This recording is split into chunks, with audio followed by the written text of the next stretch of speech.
Hello everyone, आप लोगों का स्वागत है टीचिंग दर्पण पर। आज के वीडियो में आपका स्वागत है फ्रेंड। आज के वीडियो में कंप्लीट कर रहे थे एनसीईआरटी सार संग्रह, जो कि वन लाइनर फॉर्म में दिए गए 6 to 12 तक एनसीईआरटी इस बुक में कवर है फ्रेंड। बहुत ही इंपॉर्टेंट बुक है। आप किसी भी एग्जाम के प्रिपरेशन कर रहे हो, आपके लिए महत्वपूर्ण बुक है। तो इसमें सब्जेक्ट जो है बायोलॉजी, जीव विज्ञान जो है कंप्लीट किया जा रहा था, जिसमें कई टॉपिक जो है कंप्लीट किया गया है फ्रेंड। वीडियो ना देखे हो तो यूट्यूब पर सर्च कीजिएगा टीचिंग दर्पण, आपको वीडियो मिल जाएगा, तो वहाँ से आप लोग वॉच कर लीजिएगा। आज के वीडियो में कंप्लीट करेंगे फ्रेंड ये टॉपिक कंकाल तंत्र अर्थात स्केलेटन सिस्टम से, यहाँ से कंप्लीट करेंगे फ्रेंड। तो वीडियो को लाइक कीजिएगा, चैनल पर नए हो सब्सक्राइब कर लीजिएगा, ताकि आपको नए नए वीडियो का नोटिफिकेशन मिलता रहे। तो चलिए फ्रेंड करते हैं स्टार्ट। इसमें पहला क्वेश्चन दिया गया है, मानव भ्रूण में हृदय स्पंदन हार्ट पल्सेस कब प्रारंभ होता है? तो विकास के चौथे या 5वें सप्ताह में ये प्रारंभ होता है। मनुष्य की खोपड़ी में कितनी अस्थियां होती हैं? तो 29 होती हैं। प्रतिवर्ती क्रियाओं रिफ्लेक्शन एक्शन का नियंत्रण केंद्र कहाँ स्थित होता है? तो कशेरुक रज्जु में, स्पाइनल कार्ड में जो है स्थित होता है। वयस्क मानव में कितनी अस्थियां होती हैं? तो 206 होती हैं। नाखून काटते समय दर्द नहीं होता है, क्यों? क्योंकि मृत कोशिकाओं के द्रव्य द्वारा बने होते हैं, जिनमें रक्त संचरण नहीं होता है, तो इसलिए दर्द नहीं होगा। हमारे शरीर का सबसे दृढ़ भाग कौन सा है? तो दंत वल्क है, जिसे इनेमल कहते हैं। शल्य चिकित्सा में, शल्य क्रिया में आर्थोप्लास्टी का क्या कार्य है? तो जोड़ का प्रतिस्थापन करना। मानव शरीर में सबसे छोटी हड्डी कान की होती है, जिसे स्टेपिज कहा जाता है। यदि सबसे बड़ी हड्डी पूछे तो जांघ की होती है, जिसे फीमर कहा जाता है। मानव शरीर की सबसे लंबी अस्थि कौन सी होती है? तो फीमर होती है, जो कि जांघ में पाई जाती है। कशेरुक रज्जु स्पाइनल कार्ड में कितने जोड़ी तंत्रिकाएं नर्व होती हैं? तो 31 जोड़ी होती हैं। मनुष्य के शरीर में पसलियों के कितने जोड़े पाए जाते हैं? तो 12 जोड़े पाए जाते हैं। मानव शरीर की डिंबवाहिनी नली फॉलोपियन ट्यूब में शुक्राणु स्पर्म जो है और डिंब ओवम को निषेचित करता है। वयस्क मानव के शरीर में जल का प्रतिशत कितना होता है? तो 65% जो है जल पाया जाता है। अस्थि एवं दंत निर्माण हेतु क्या आवश्यक है? तो कैल्शियम और फास्फोरस आवश्यक है। मानव शरीर की सबसे मजबूत पेशियां कौन सी होती हैं? तो जबड़ों की होती हैं। परिवर्धनशील भ्रूण की शुष्कन से कौन रक्षा करता है? तो उल्व करता है। मानव के जीवन काल में कितने दांत 2 बार विकसित होते हैं? तो 20 अर्थात 20 दांत जो है मानव के जीवन में 2 बार होते हैं। यदि अस्थायी दांत पूछे तो 32 हो जाएंगे। मानव शरीर की सबसे बड़ी गुहा कौन सी होती है? तो कोलम या स्पाइलेक्स गुहा होती है। त्वचा पर चोट लगने के बाद इसका पुनरुद्धावन किसके द्वारा किया जाता है? तो घनाकार उपकला के द्वारा किया जाता है। कंडरा जिसे टेंडन कहते हैं, तो ये किसको जोड़ती है? तो पेशी को अस्थि से जोड़ती है। ठीक है, पेशी को अस्थि से जोड़ती है। यदि पूछे स्नायु जिसे लिगमेंट कहते हैं, तो ये किसको जोड़ता है? तो अस्थि को अस्थि से जोड़ता है। वेरी वेरी इंपॉर्टेंट क्वेश्चन है दोनों। स्नायु एवं कंडराएं कैसे ऊतक हैं? तो संयोजी ऊतक है, कनेक्टिव टिश्यू है। अगला है, अस्थनियों की अस्थि उपास्थि से भिन्न कैसे होती है? क्योंकि हर्सिनियन नलिकाओं के कारण होती हैं। अस्थि का मैट्रिक्स किस प्रोटीन का बना होता है? तो ओसिन का बना होता है। अस्थियों को कठोर बनाने वाले लवण मुख्यतः क्या होते हैं? तो कैल्शियम और मैग्नीशियम के फास्फेट होते हैं। लसिका लिम्फ में किन रुधिराणुओं की अनुपस्थित होती हैं? तो लाल रुधिराणु आरबीसी की जो है अनुपस्थित होती हैं। कौन सा प्रोटीन त्वचा, बाल, नाखून, सींग तथा खुर के निर्माण में सहायक होता है? तो केराटिन होता है। ये सभी जो हैं कैसे होते हैं? तो निर्जीव होते हैं। अस्थियों में कौन सा प्रोटीन पाया जाता है? तो ओशीन पाया जाता है। अस्थियों में मुख्यतः कौन से अकार्बनिक पदार्थ पाए जाते हैं? तो कैल्शियम तथा मैग्नीशियम फास्फेट पाए जाते हैं। मज्जा गुहा का निर्माण किस प्रकार कोशिकाएं करती हैं? तो ऑस्टियोक्लास्ट जो है करती हैं। अस्थियों का निर्माण किन ऊतकों से होता है? तो संयोजी ऊतकों से होता है।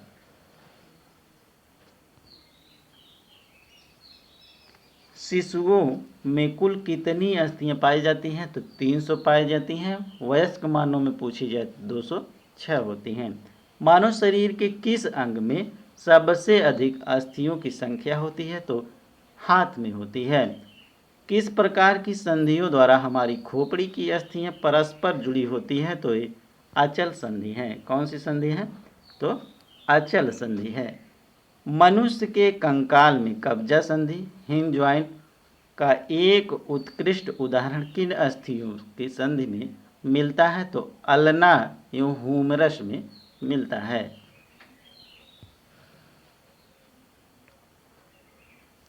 मनुष्य की स्वर्ण मेखला में 3 अस्थियां स्चियम, इलियम एवं प्यूबिस उपस्थित होती है। अगला टॉपिक है श्वसन तंत्र, रिस्पायरेटरी सिस्टम।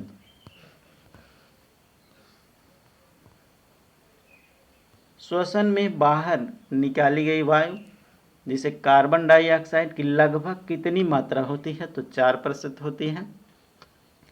अधिकतर कीट किस प्रकार का श्वसन क्रिया करते हैं? तो श्वास नली प्रणाली के द्वारा करते हैं। शीत निद्रा के दौरान मेढक किस अंग से श्वसन करता है? तो केवल त्वचा से करता है। यातायात पुलिस शराब के नशे वाले व्यक्ति की श्वास जांच में किस गैस के मिश्रण का प्रयोग करती है? तो पोटेशियम डाइक्रोमेट सल्फ्यूरिक अम्ल का प्रयोग करती है।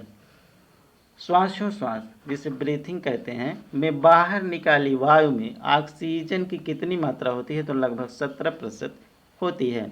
श्वसन में रुधिर का कौन सा घटक O2 का अवशोषण करता है? तो लाल रक्त कणिकाएं RBC करती हैं। अवायवीय श्वसन में पेशी कोशिकाएं ग्लूकोज को किस में परिवर्तित होकर ऊर्जा उत्पादन करती हैं? तो लैक्टिक अम्ल में करती हैं। भोजन निगलते समय श्वसन मार्ग किस अंग द्वारा बंद हो जाता है? तो एपिग्लॉटिस के द्वारा बंद हो जाता है। फेफड़ों में गैसों का आदान प्रदान किसके द्वारा होता है? तो रुधिर द्वारा किया जाता है। क्रेब्स चक्र की क्रिया किस कोशिकांग में संपन्न होती है? तो माइटोकॉन्ड्रिया में संपन्न होती है। ऑक्सीश्वसन एरोबिक रेस्पिरेशन की क्रिया कोशिकाओं के किस भाग में संपन्न होती है? तो कोशिका द्रव्य एवं माइटोकॉन्ड्रिया में ये संपन्न होती हैं।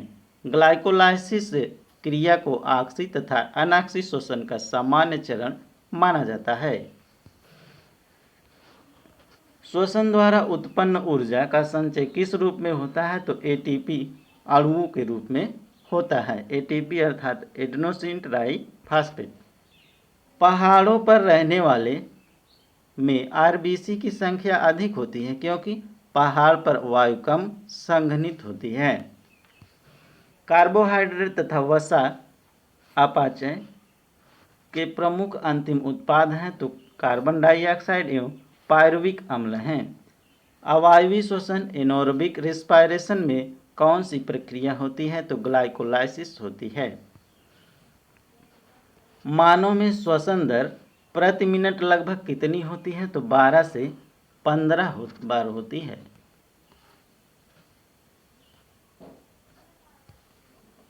ग्लाइकोलाइसिस में अंत में ग्लूकोज पायरुविक अम्ल में परिवर्तित हो जाता है। ग्लाइकोलाइसिस के एंजाइम कहाँ पाए जाते हैं? तो कोशिका द्रव्य में साइटोप्लाज्म में पाए जाते हैं। किन कारण से ऊतकों में ऑक्सी हीमोग्लोबिन से ऑक्सीजन निकलकर ऊतक द्रव्य में जाती है? तो O2 की कमी और CO2 की अधिकता के कारण जाती हैं। फेफड़ों की कूपिकाओं में गैसीय विनिमय किस प्रकार से होता है? तो सक्रिय ट्रांसपोर्ट से होता है। मानव शरीर में श्वसन केंद्र कहाँ स्थित होता है? तो मेडुला ऑब्लांगेटा तथा पॉन्स में स्थित होता है। फेफड़ों के ऊपर का आवरण किसका बना होता है? तो प्यूलर कला के बना होता है। सर्वाधिक CO2 का परिवहन किस रूप में होता है? तो बाइकार्बोनेट के रूप में होता है। क्रेब्स चक्र में ग्लूकोज के एक अणु में कितने ATP के अणुओं का निर्माण होता है? तो 24 ATP अणुओं का निर्माण होता है। ग्लाइकोलाइसिस चरण में कितने ATP अणुओं का शुद्ध लाभ होता है? तो 2 का होता है। किंगवन फर्मेंटेशन अर्थात अनाक्सी श्वसन की खोज सर्वप्रथम किसने की थी? तो लुई पास्चर ने की थी। किसमें? ईस्ट में की थी। फेफड़ों तक अशुद्ध रक्त किसके द्वारा पहुंचाया जाता है? तो फुफ्फुस धमनी पल्मोनरी आर्टरी के द्वारा पहुंचाया जाता है। फेफड़ों द्वारा शुद्ध रक्त गया रक्त बाएं अलिंद में किसके द्वारा पहुंचाया जाता है? तो फुफ्फुस शिरा के द्वारा पहुंचाया जाता है। श्वसन गुणांक का मापन किस यंत्र से किया जाता है? तो गैनांग श्वसन मापी के द्वारा किया जाता है। ऑक्सीजन की कमी के कारण शरीर के ऊतकों में ऑक्सीजन की कमी होना हाइपोक्सिया या अनॉक्सिया कहलाता है। श्वसन क्रिया में वायु के किस घटक में मात्रा में कोई परिवर्तन नहीं होता है? तो नाइट्रोजन में जो है नहीं होता है ये। एक वयस्क व्यक्ति में हृदय की धड़कन की औसत कितनी होती है? तो 72 बार मिनट होती है। मतलब 1 मिनट में 72 बार धड़कता है। पाचन तंत्र डाइजेस्टिव सिस्टम अगला टॉपिक है। लार किसके पाचन में सहायक होता है? तो स्टार के पाचन में सहायक होता है। वसा का पाचन करने वाला लाइपेज नामक एंजाइम किस अंग द्वारा स्रावित होता है? तो अग्नाशय पैंक्रियाज के द्वारा स्रावित होता है। लाइपेज द्वारा वसा के जलीय अपघटन के पश्चात क्या प्राप्त होता है? तो वसीय अम्ल और ग्लिसरॉल प्राप्त होता है। कौन सा पाचक हार्मोन छोटी आंत से स्रावित होता है? तो सिक्रेटिन स्रावित होता है। पित्त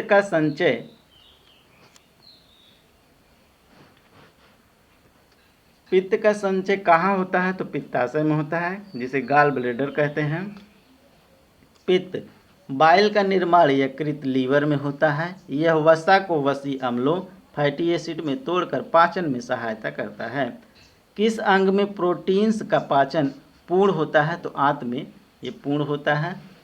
अमाशय की भित्ति से कौन सा हार्मोन स्रावित होता है? तो गैस्ट्रिन स्रावित होता है। लाल का टाइलिन एंजाइम किस माध्यम में क्रियाशील होता है? तो हल्के अम्लीय माध्यम में क्रियाशील होता है।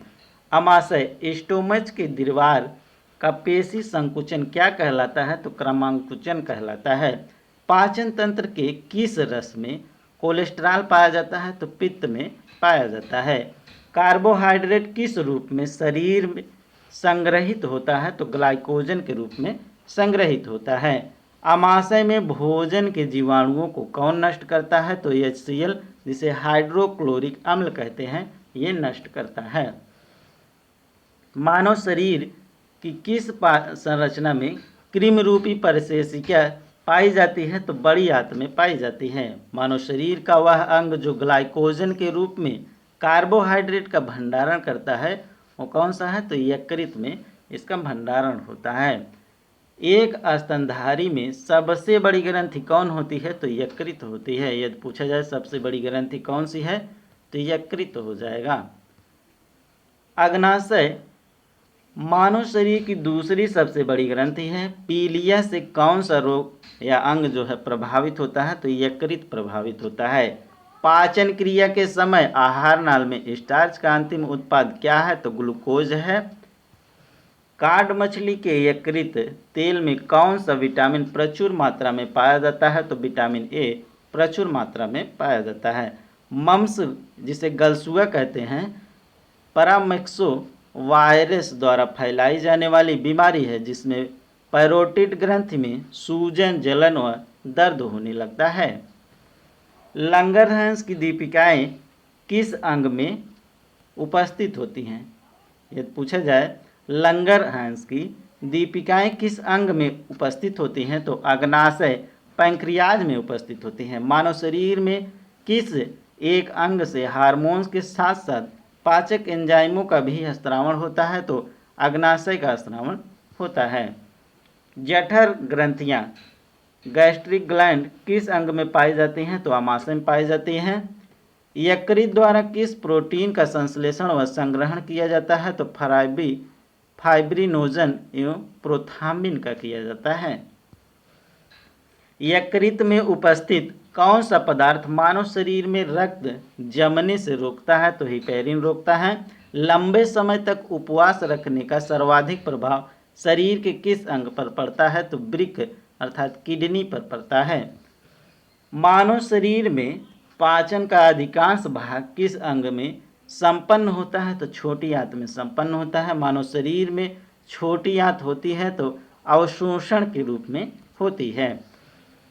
मानव शिशु के जन्म लेने के 6 महीने पश्चात दांत निकलना प्रारंभ होते हैं। किस अंग के द्वारा रक्त से यूरिया पृथक किया जाता है? तो वृक्क किडनी के द्वारा किया जाता है। इंसुलिन में कौन सी धातु उपस्थित होती है? तो जस्ता जो है उपस्थित होती है। मानव शिशुओं में सर्वप्रथम मध्यवर्ती इंसाइजर दांत निकलता है। अगला टॉपिक है उत्सर्जन तंत्र एक्सक्रीटरी सिस्टम।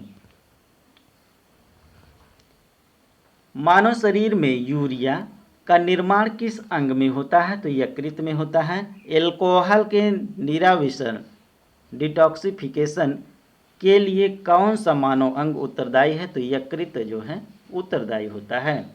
मनुष्य के शरीर में खून के शुद्धिकरण की प्रक्रिया को क्या कहते हैं? तो रक्त अपोहन डायलिसिस कहते हैं।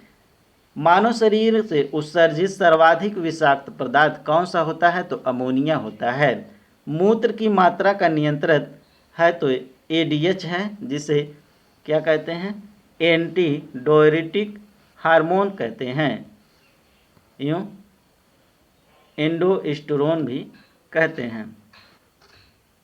एक वयस्क स्वस्थ मनुष्य द्वारा एक दिन में उत्सर्जित मूत्र की मात्रा कितनी होती है? तो लगभग 1.5 लीटर होती है। कौन सी औषधि मूत्र के स्राव को प्रोत्साहित करती है? तो डाययूरेटिक जो है ये स्रावित करने में प्रोत्साहित करती है। अगला है विल्स रोग में कौन सा अंग प्रभावित होता है? तो वृक्क जो है किडनी जो है प्रभावित होता है। हेमिकार्डेटस अंग के जीव में किस अंग के द्वारा उत्सर्जन होता है? तो कोशिका गुच्छ के द्वारा उत्सर्जन होता है। आगे टॉपिक है विभिन्न जंतुओं में यूरिया उत्सर्जित अंग। एक तरफ जंतु दिए गया है, मुख्य उत्सर्जित अंग कौन से होते हैं? यदि मनुष्य में पूछा जाए तो वृक्क होता है उत्सर्जित अंग। अमीबा में पूछा जाए तो त्वचा होता है। यूँ रिक्तिका होता है। केचुआ में जो है उत्सर्जिकाएँ होती हैं। और झींगा मछली में यदि पूछा जाए तो उत्सर्जित अंग जो है हरित ग्रंथियाँ होती हैं। फीताक्रिम में फ्लेम कोशिकाएँ होती हैं और आर्थ्रोपोडा में मैलपिघी नलिकाएँ होती हैं। सेलिन्ट्रेटा में त्वचा सतह व मुख होता है। वृक्क में पथरी यूरिक अम्ल, कैल्शियम ऑक्जेलेट तथा कैल्शियम फास्फेट के कारण बनती हैं। तो इस पॉइंट को ध्यान रखिएगा। गुर्दे की कार्यात्मक इकाई क्या है? तो निफ्रॉन है। नाखून में कौन सा प्रोटीन पाया जाता है? तो केराटिन पाया जाता है, जिससे नाखून काटने में जो है दर्द नहीं होता है। वृक्क किडनी के काम न करने पर रक्त में यूरिया की मात्रा बढ़ जाती है, इसे कहते हैं तो यूरीमिया कहते हैं। मनुष्य में किस प्रकार का उत्सर्जन पाया जाता है? तो यूरियोटेलिक उत्सर्जन पाया जाता है। यूरोक्रोम का निर्माण कैसे होता है? तो लाल रुधिर कणिकाओं के हीमोग्लोबिन से होता है। यूरोक्रोम का निर्माण कैसे होता है? तो लाल रुधिर कणिकाओं के हीमोग्लोबिन से होता है। वृक्क से प्रति मिनट औसत रक्त प्रवाह कितना होता है? तो 1 से 1.2 लीटर या मीटर होता है। वृक्क नलिकाओं के दूरस्थ कुंडलित भाग से मुख्यतः किसका पुनरावशोषण होता है? तो सोडियम क्लोराइड का होता है। वृक्क के चारों ओर पाए जाने वाले झिल्ली नुमा आवरण को क्या कहते हैं? तो पेरिटोनियम कहते हैं। वह बीमारी जिसमें मूत्र के साथ रक्त आता है हीमोटूरिया कहते हैं।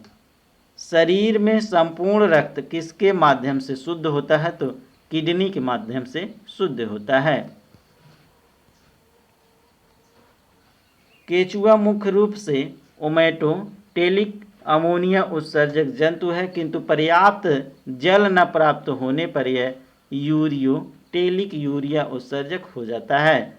अगला है कशेरुकी जंतुओं में उत्सर्जी अंग। एक तरफ दिया गया है उत्सर्जी अंग और दूसरे तरफ दिया गया है उत्सर्जी पदार्थ। तो वृक्क जो है ये रुधिर से मूत्र के रूप में अत्यधिक जल व नाइट्रोजनी अपशिष्ट पदार्थ जैसे यूरिया आदि का उत्सर्जन करती है। अगला है फेफड़ा। लंग्स जो है ऑक्सीजन का कार्बन डाइऑक्साइड का आदान प्रदान जो है करना है। यकृत का कार्य जो है यकृत का ये नाइट्रोजनी पदार्थों का निष्कासन करता है। और आंत जो है इंटेस्टाइन जो है कैल्शियम व धातुओं के लवण की आवश्यकता से अधिक मात्रा का उत्सर्जन करता है। जलीय प्राणियों में नाइट्रोजन विनिमय से उत्पादित होता है तो अमोनिया उत्पादित होता है। गठिया रोग का क्या कारण है? तो रक्त में प्रवाहित यूरिक एसिड का सोडियम यूरेट के क्रिस्टलों के रूप में जोड़ों में एकत्रित होना होता है। आमाशय की दीवार का पेशी संकुचन कहलाता है तो पेरिस्टोलिसिस कहलाता है। डाईयूरेसिक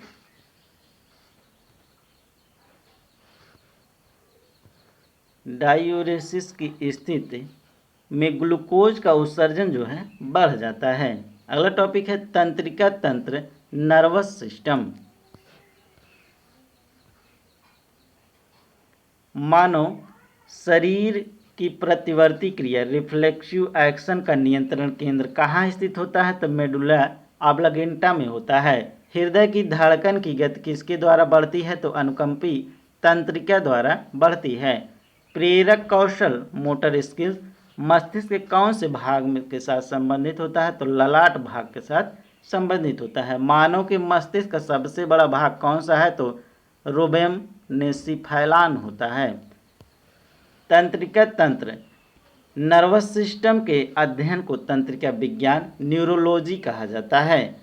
कम नींद आने के लिए किस चिकित्सा शब्दावली का प्रयोग किया जाता है? तो अनिद्रा का, इंसोमिनिया का, स्लीपनेस का प्रयोग किया जाता है।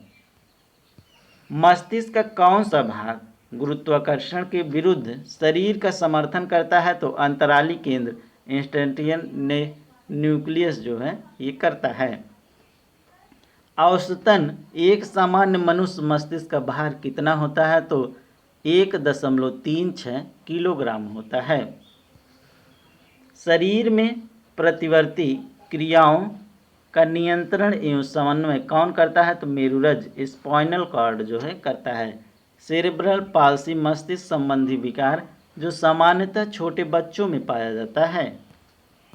तंत्रिका तंत्र का विकास सर्वप्रथम किस जीव में माना जाता है? तो हाइड्रा में माना जाता है। मनुष्य में कपाली तंत्रिकाओं के संख्या जो है कितनी होती है? तो 12 जोड़ी होती है। मनुष्य में मेरु तंत्रिकाओं स्पाइनल नर्व की संख्या जो है कितनी होती है? तो 31 जोड़ी होती है। मानव शरीर में भूख तथा तृप्त मस्तिष्क के किस भाग द्वारा नियंत्रित होती है? तो हाइपोथैलेमस के द्वारा नियंत्रित की जाती है। डिसलेक्सिया नामक बीमारी मानव शरीर के किस अंग से संबंधित है? तो मस्तिष्क जो है संबंधित है। शरीर के अंग अन्य सभी अंगों की तुलना में किस अंग को ऑक्सीजन की आवश्यकता सर्वाधिक होती है? तो मस्तिष्क जो है सर्वाधिक होती है। तंत्रिका ऊतक का प्रमुख कार्य क्या है? तो उत्तेजनाओं को प्राप्त करना तथा मेरुरज्ज एवं मस्तिष्क के आवेग भेजना।